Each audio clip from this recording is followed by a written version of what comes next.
Welcome into the Snapped podcast. My name is Tyler Kluber, and I'm a former Division I athlete turned entrepreneur. I run my own fitness and nutrition coaching business, as well as a sports media brand that produces podcasts, sells merchandise, and creates exclusive paid content. The fun part is I don't really know what I'm doing as a business owner. I'm just figuring it out day by day. This show, Snapped, acts as an audio journal for my thoughts and ideas on fitness, health, business, mindset, and whatever else I find important on the pursuit to personal happiness and a balanced life. I hope you can take something from the show that makes your life a little bit better. And regardless, I'm just happy you're here. Let's have a day. Let's go.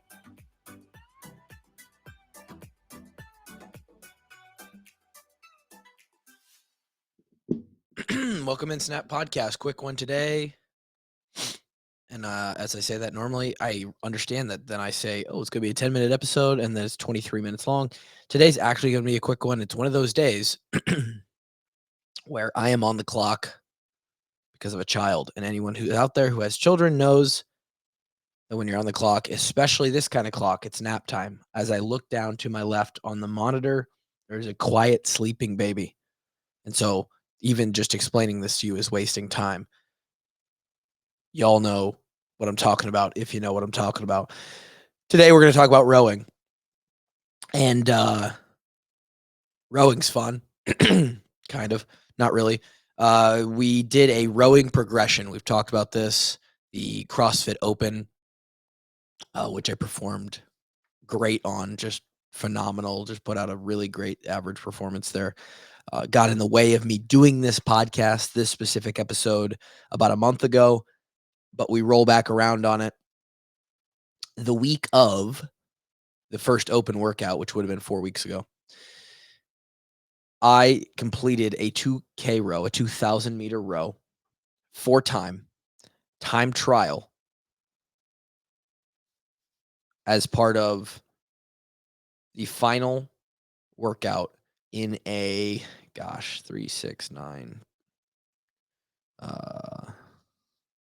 12, 15, 18, 21, 23, technically a 24 workout progression.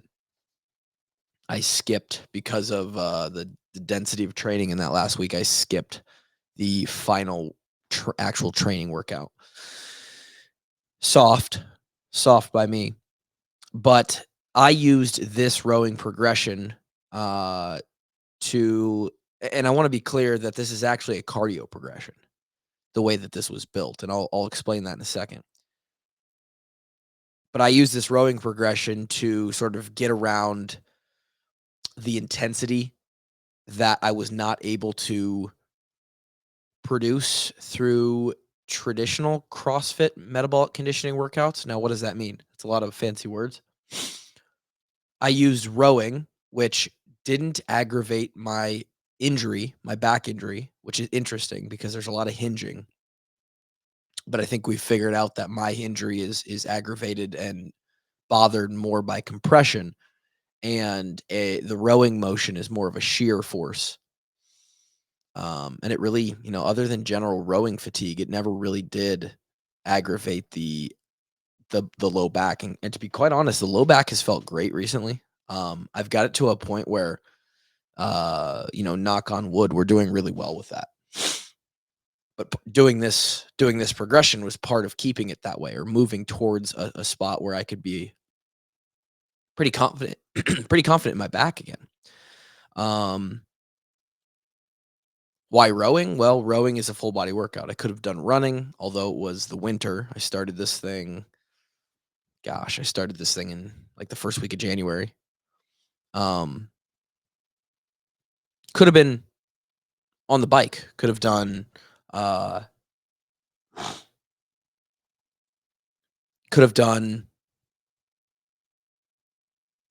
progression on the Peloton, which I never do. Or I could have even done a progression on the Echo bike, which would be absolutely brutal, and is something I'm considering because I think it's good for you. But rowing, I feel like out of all of the cardio domains, is going to give you the most bang for your buck, total body fitness experience. It was my theory and not really a theory. It's more of a my understanding and philosophy that if I'm gonna only be able to do cardio and some low rep strength, the best way for me to do that is hit all the movements on the strengths and do intense but low rep. And on the cardio, I need to go hard as fuck. I need intensity out the wazoo.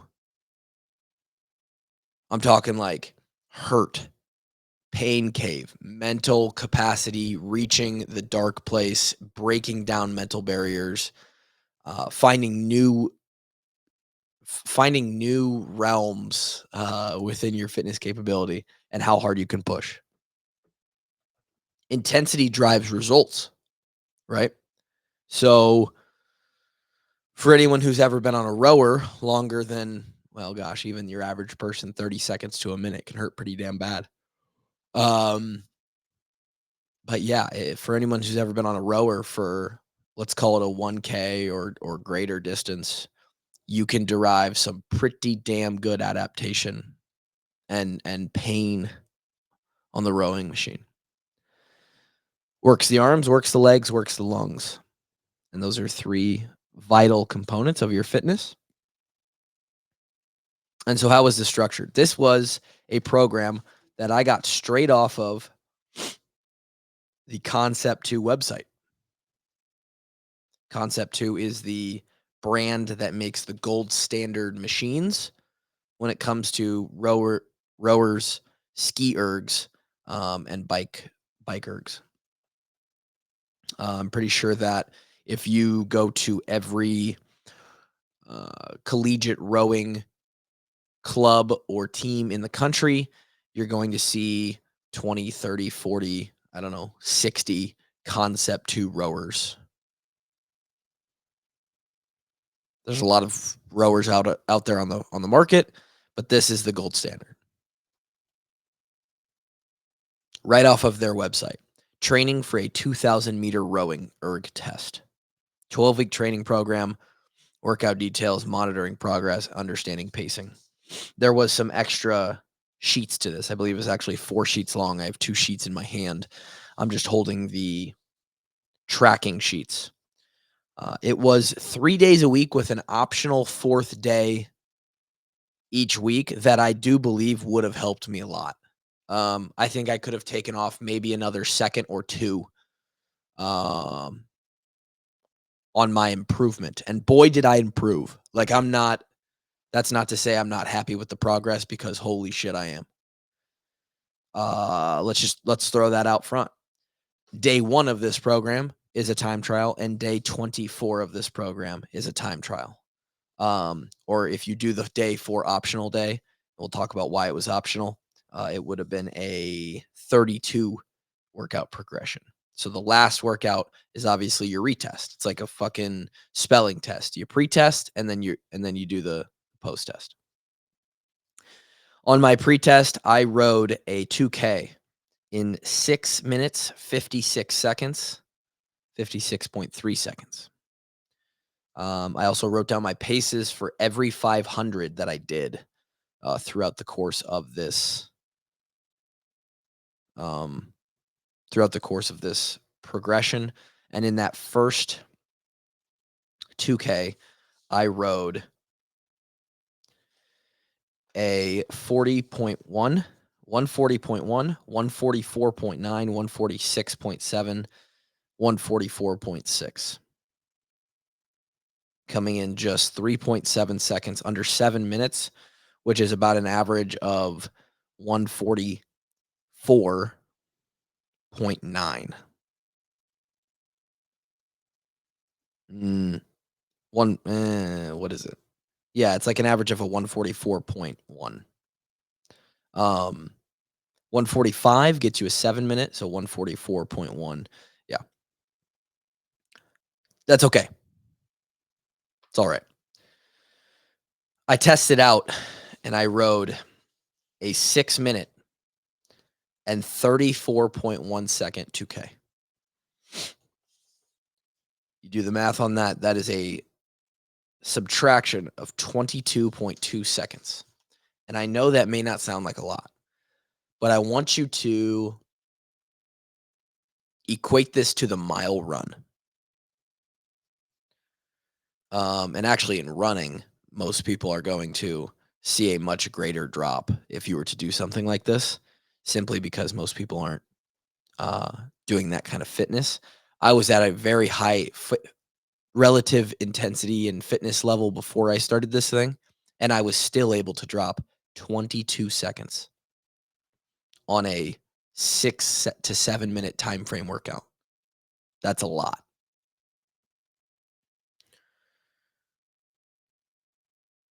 Average of a 138 and a half pace on the test out 2K. And here we are at 11 minutes and I haven't even said anything. So congrats. So this program worked, right? And this program was very simple. Each day during the week, once you got into the program, you were doing some variation of 4-minute, 2-minute, or 6-minute intervals. 4-minute, 2-minute, or 6-minute intervals. You are resting almost every workout until you got to the final week, or the 7th and 8th week. So for the bulk of the program, you are doing a 2-to-1 work to rest ratio, and that is for every day. Doesn't matter if it's a 6-minute interval day or the 2-minute interval day.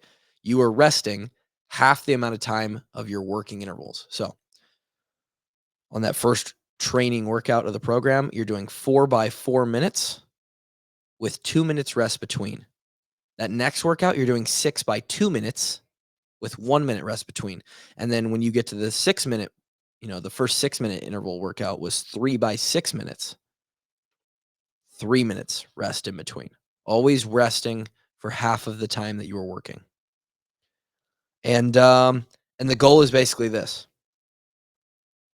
That first week, you do 4 by 4 minutes with 2 minutes rest. The next week, you do 4 by 4 with 2 minutes rest.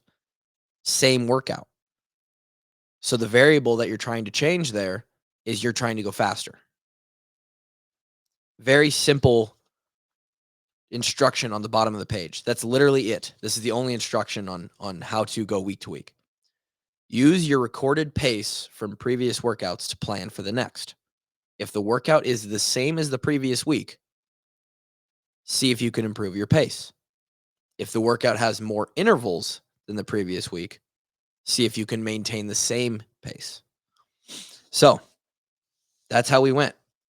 And it worked from, the first week of workouts was 4 by 4 minutes, 3 by 6 minutes, 6 by 2 minutes, all the way up to 6 by 4 minutes, 4 by 6 minutes, and 10 by 2 minutes.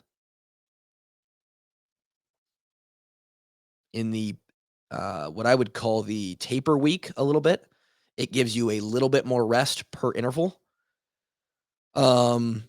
based on your work to rest ratio, because it actually would drop 1 minute off of the working intervals. And instead of 2, 4, and 6-minute intervals, you did 1, 3, and 5-minute intervals with the same amount of rest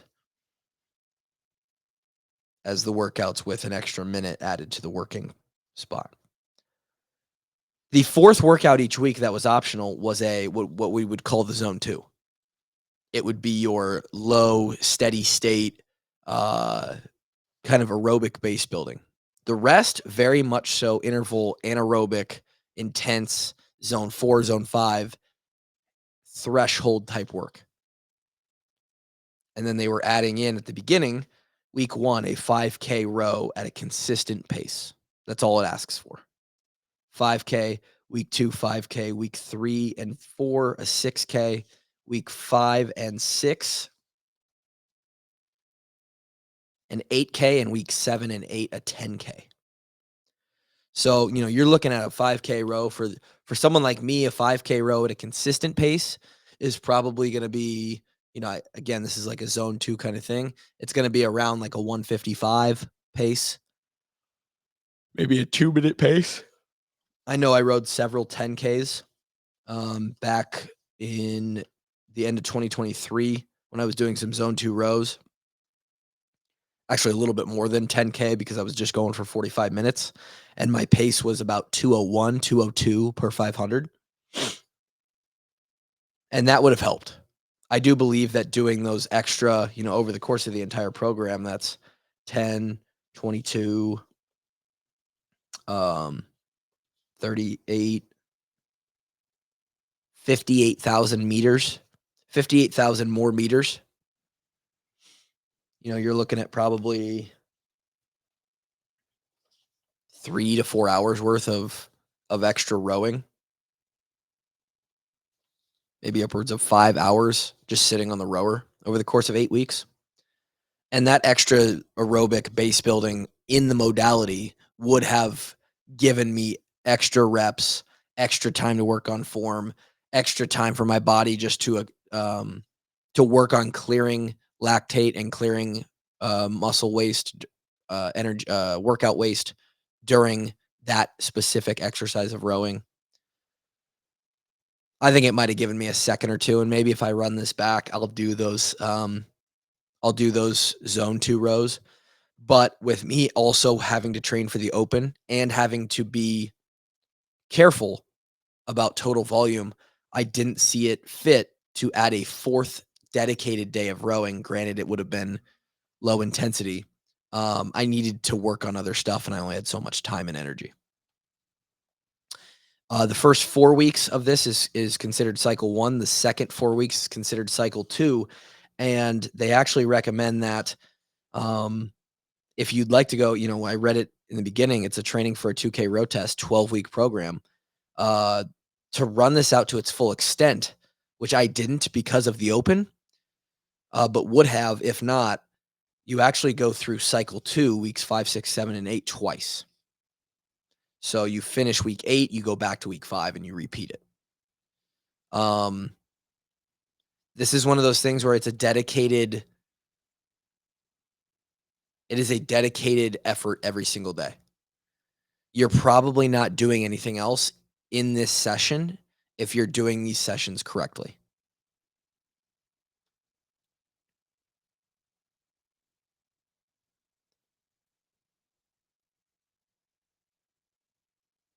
By the end of this, 4 by 6 minutes with 3 minutes rest between, or 6 by 4 minutes with 2 minutes rest between, you're getting up to a volume, 10 by 2 minutes with 1 minute rest in between. You're getting up to the workout itself is 30 minutes. 30 minutes from the time you start the first interval. That doesn't include your warm up or a very highly suggested cool down, at least in my opinion. Anytime you do a very high intense aerobic session or cardio session where you're doing some kinds of sprints on a rower or a bike or a ski erg or whatever else, highly recommended to flush for at least 5 minutes, probably upwards of 10.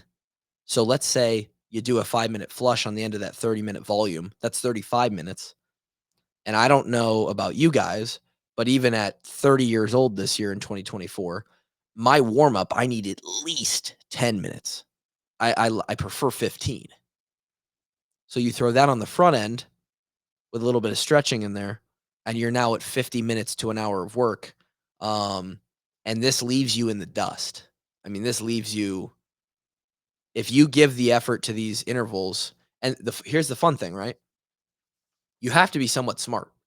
In that first week, you can't come out at 100% and die on the floor after your first couple workouts because the paces that you set in that first week sets the paces for the entire 8 or 12-week span. Your goal is to maintain those paces at greater numbers of intervals or increase the paces when the intervals stay the same across every single week that you come back. You're always getting better somehow in this program. And so in the beginning, I'm rowing 4-minute intervals, 4 by 4 at a 146 pace. And by the end of this thing, I'm rowing 4-minute intervals at a 1:43 pace. I cut 3 seconds off of my pace for those things.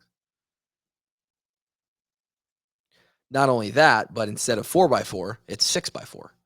So I've increased the total volume of the workout by 50%, and I've increased the pace on all 6 of those intervals by 3 seconds. This isn't just a rowing workout. Any single person who wants to improve their VO2 max, which mine is fairly high right now, uh, in part because of this program, this is simply a time frame program. Pick a modality, pick a movement, and you start week 1 with a test, whatever test you want that to be. For the row, it was 2K. For a run, it could be a mile. That's probably the equivalent. For a ski erg, I think it would also be like a 2K. For the bike, I think generally you times by 3. So if you're going to do like a bike time trial, you do like a 3-mile time trial on the bike. And then you just work at 2 and 4 and 6-minute intervals, and you try and increase pace. 2-to-1 work to rest. If you want the program, search Concept 2 2K program, 2K row program, and it'll pop up.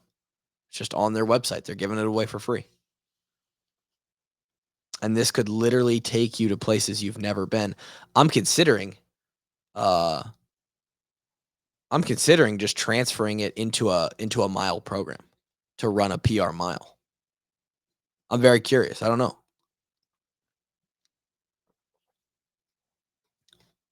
We'll see. Thought this was going to be a short episode today. Thought it might have been a little bit more thought out. Maybe not. Point is, if you want to get better, you got to put in work. And right here is 20 plus workouts, 20 plus sessions of me getting on the rower. Sometimes there's anxiety with that, especially when you know how workouts felt. There was several workouts. One workout in particular during this, I believe it was in week 4 or 5. See if I can find I don't remember quite which one it was. I want to say it was the 6 by 4 minutes in week 6. Where, nutrition or recovery or something was off that day. And in the final interval, heart rate was through the roof. Obviously it always was. And my body started to shut down. In the last interval, every time I would push away from the rower and pull, my quads would cramp and grab and hold on. My lats started to do the same. I finished the workout and I was okay. I kind of shook it off. We got it done. I hopped on the bike to do my cool down, and just pedaling at a crawling speed, my quad cramped on the bike, sent my entire lower half into a full lower body cramp, which I was stuck in for over a minute. I couldn't get out of it. I was locked up. And that messed me up. And those are the kind of things that you're going to encounter if you find the edge, if you find sort of the place where you haven't pushed before. And those are the things that we're trying to do with, at least within my fitness. You don't have to go that hard, but if I don't go that hard personally, I feel like I'm leaving results on the table. And so I will take a 656 down to a 634. And the 634, I needed, probably a little bit of help on that too. I did it in the gym. I did most of these sessions in the garage by myself. I did the row test in the gym with my buddy behind me, screaming at me from about 600 or 700 meters left when I really wanted to just dog it and not pull that hard. When I did this 2K row test at the end, I was in another dimension. I laid there for 10 minutes, hurting bad. It was the only thing I did that day. I had no energy left to do a single thing. And I sold my soul to get that 634. I would love to someday pull that down under 6:30. I think it's possible. I've tried to maintain over the last few weeks, at least one intense rowing workout per week so that I don't just lose all of this rowing capacity that I've gained. Um, I've since done a 900 meters by 3 with 3 minutes and 30 seconds rest in between at a super high intensity. So almost you're basically doing 3 1K repeats. I think I did that at a very close or if not the exact same pace, like a 138.5. The week after, I know I did something like 10 by 2 minutes again or something like that. So, been trying to stay up on it. I think I'm going to do the rowers built-in test, 10 rounds of 140, a minute 40 work with 20 seconds rest, and you make the 6th round a break for the full 2 minutes. So you go basically 5 and 4, and you see what pace you can hold. Um, I got a lot out of this. Incredible results. Didn't do a lot of bodybuilding or movements that would have kept a lot of hypertrophy during this time frame either. Again, I was focusing mainly on power and aerobic capacity, and when you row hard, the quad definition and the biceps and lats get a serious workout. And I think we actually gained muscle during this. And if you look at big time rowers, um, you would not be mad to look like one of them. So that's what we had to say about the rowing program. Turn it into just a cardio progression program, working on intervals. If you haven't ever done a program like this, I highly suggest you do. You'll not only find results that you have never seen before physically, but mentally, you will take yourself to places if you want it bad enough that you have never been. I know I did, and that's all I got for today. I was apologize for the low energy and 27 minutes worth of talking about rowing, but today's just one of those days. No excuses though.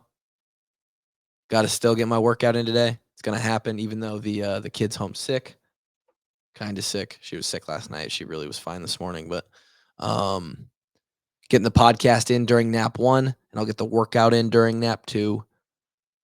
Excuses are not fucking valid. You have to get it done. We'll talk to you next time.